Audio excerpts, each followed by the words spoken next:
Hi vlog, welcome to my guys. Lakat. So ngayon guys, nasa Pure Gold kami kasi sinamahan ko si Ninang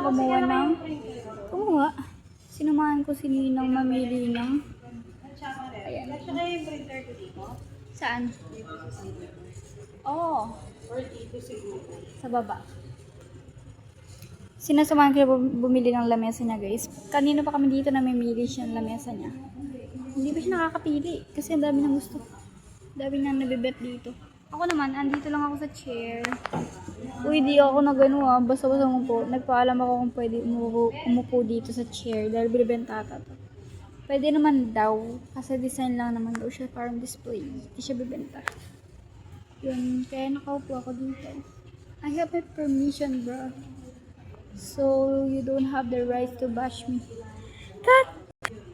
So, ayun na nga guys, namimili pa rin si Ninang ng lamesa niya, di pa rin siya makapili. Kaya ako dito, sitting pretty lang. Cut! So, ayun. Upo-upo lang ako dito habang siya namimili. May dalawa kasi siyang nagugustuhan guys, at hindi siya makapili sa dalawang yun. Kaya, ayan. Andun siya, nagmi-mini-mini-mini mo siya. Yan ang itsura niya. Para siyang ewan.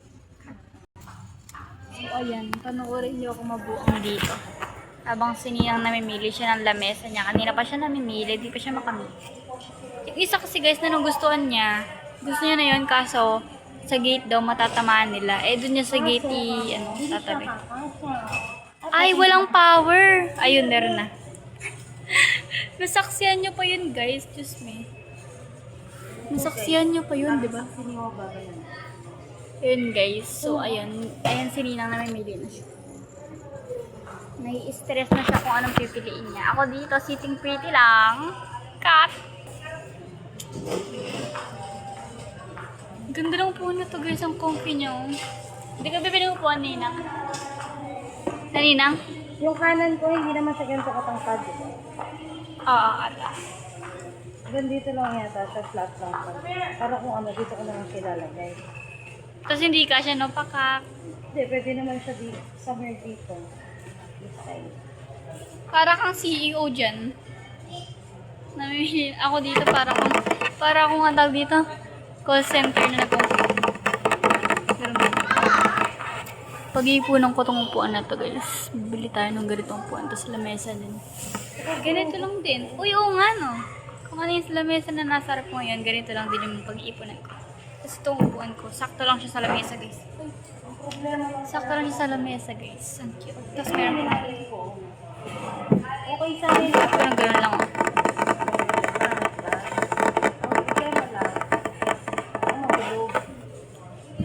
Yun lang. Baka masira agad, no? Matibay ba? Mabigat ba yung printer mo? Magbabasagin ka na lang para sira agad.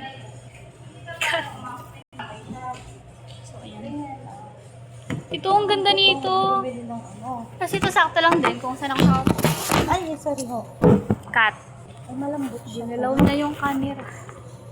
Malambot siya. Ito matigas. Ito guys, Wala. cute.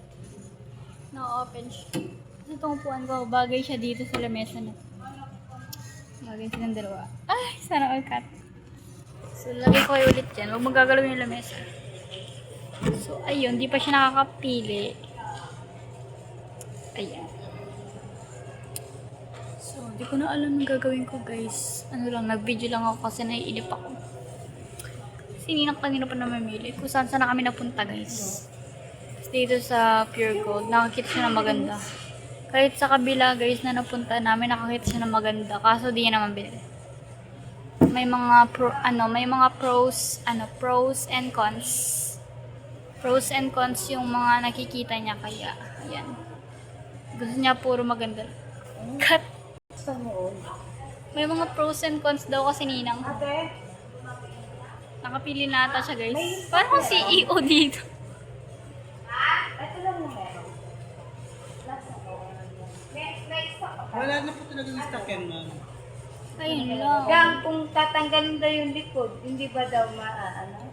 Ay, Nakapili na siya kaso walang stock. Hindi Aray na mo, po. papa. Bali yung likod na yung nakalagay po sa likod. Parang ano lang po siya.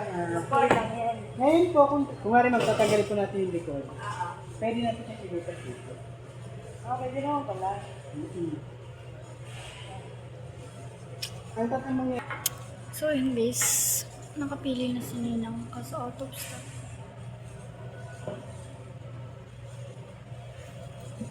Kaya di yan alam ko anong gagawin niya.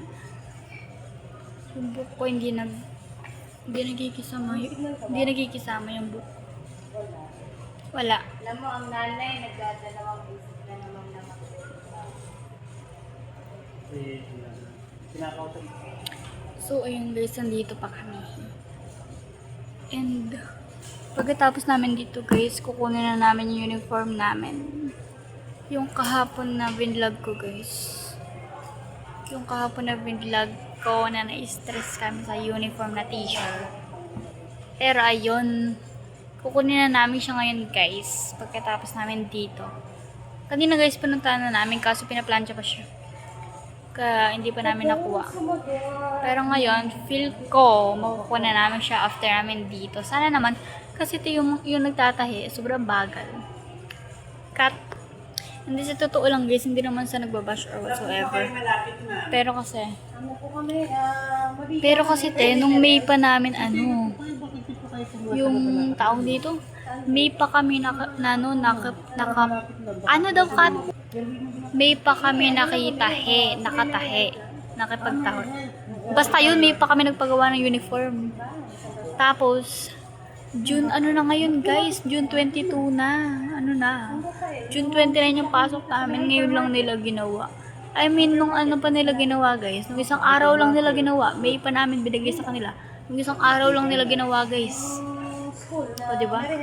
Kaya di na ako magtataka kung pangit yung kalalabasan ng uniform ko kasi parang rush lang ginawa nila dun. Kaya ayun, tinungan sa nang babash. Cut. So ayan. Nagrereklamo na si Ninang kasi may lamesa naman talaga siya guys, kaso ginawang pang-affiliate ng asawa niya. Ginamit ng asawa niya pang-affiliate yan. Kaya wala siya lamesa ngayon. Lamesa. Nag-ano kasi sila sa bahay nila guys, yung parang nagpiprint sila. Tapos nagpiprint, naglalaminate, ganun-ganun. Basta anything na ipiprint ganun. Meron pa po kami mga... Kaya ayun. Bibili siya ng bagong lamesa niya kaso hindi siya makabili. Kasi out of stock nga yung gusto niya. Pero feel ko makakabili na yan mamaya. Cut. Guys, end call ko muna to kasi hindi nakatagal mamili. Tapos may tinatawagan pa siya, hindi naman sumasagot. Kaya yun, end call ko muna. Okay, bye.